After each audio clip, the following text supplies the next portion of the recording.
اعوذ باللہ من الشیطان الرجیم بسم اللہ الرحمن الرحیم یا ایہا الذین آمنوا انفقوا مما رزقناکم من قبل ان یأتی یوم لا بیع فیہ ولا خلة ولا شفاعہ والکافرون هم الظالمون۔ یا ایہا الذین آمنوا، اے ایمان والو، انفقوا خرچ کرو، مما رزقناکم جو کچھ ہم نے تمہیں دیا ہے اس میں سے، من قبل ان یأتی یوم اس سے پہلے کہ وہ دن آ جائے، لا بیع فیہ جس میں نہ خرید و فروخت ہو، ولا خلۃ اور نہ دوستی چلے، ولا شفاعۃ اور نہ سفارش چلے، والکافرون هم الظالمون اور کافر لوگ وہی ظالم ہیں۔ یہ 7واں یا ایھا الذین آمنوا ہے، سورہ بقرہ آیت نمبر 254۔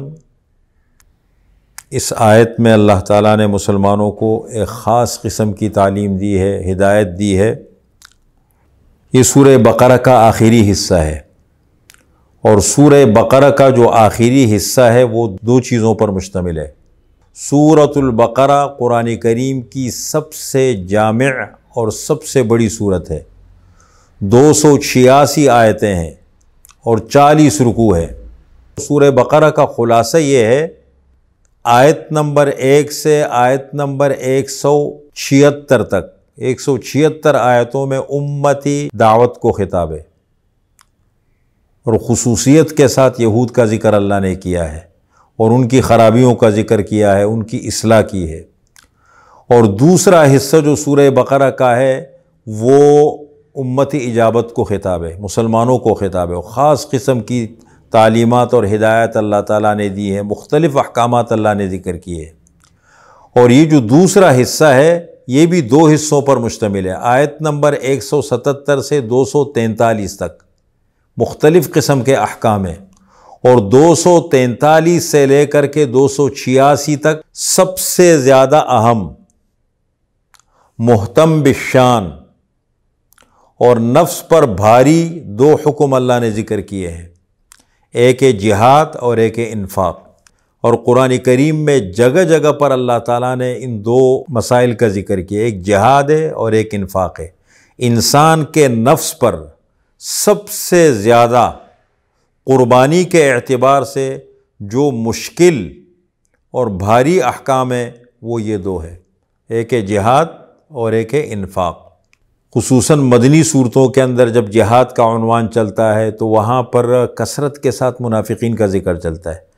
اور جہاد کا ذکر جب آتا تھا یا انفاق کا، اللہ کی راہ میں خرچ کرنے کا ذکر جب آتا تھا تو وہاں پر منافقین کا ذکر بھی کثرت سے ملے گا۔ بلکہ 27ویں پارے کی جو آخری صورت ہے سورہ حدید، اس کا مکمل عنوان یہ ہے، جہاد اور انفاق۔ اس لیے اس کے بغیر اللہ تعالیٰ نے فرمایا مسلمان ترقی نہیں کر سکتے۔ اگر ہم خلافت کا نظام قائم کرنا چاہتے ہیں، اگر ہم اقامت دین چاہتے ہیں، اعلاء کلمت اللہ چاہتے ہیں، اللہ کا دین غالب ہو، اللہ کا کلمہ بلند ہو،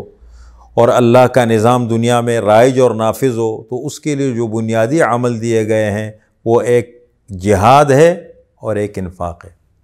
اس کا ذکر اللہ نے کیا، جا بجا کیا ہے، مختلف انداز میں کیا ہے۔ تو اس آیت نمبر 254 کے اندر بھی اللہ تعالیٰ نے انفاق کا ذکر کیا ہے، اور سورہ حدید میں تو اللہ تعالیٰ نے اس کے فوائد ذکر کیے ہیں۔ کہتے ہیں خرچ کرنے سے ایمان میں ترقی ہوتی ہے، اور اللہ تعالیٰ دنیاوی فوائد بھی عطا فرماتے ہیں، اور خرچ نہ کرنے سے نفاق کی بیماری پیدا ہوتی ہے۔ نفاق کی جو بیماری ہے، منافقت کی بیماری، اس کے جو بنیادی اسباب ہیں ان میں سے ایک اہم سبب ہے خرچ نہ کرنا، اپنے مال میں سے اللہ کے حقوق ادا نہ کرنا یا اللہ کی راہ میں خرچ نہ کرنا، اللہ کے دین پر نہ لگانا، یہ ایک بنیادی سبب ہے۔ تو یہاں پر اللہ تعالیٰ نے اس آیت کے اندر اس کو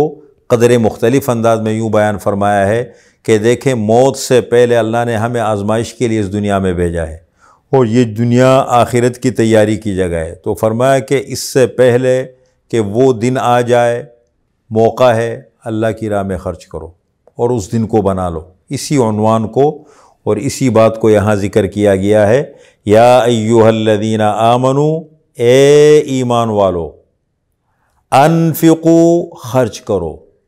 مما رزقناکم، جو کچھ ہم نے تمہیں دیا ہے اس میں سے خرچ کرو، من قبل ان یأتی یوم، اس سے پہلے کہ وہ دن آ جائے،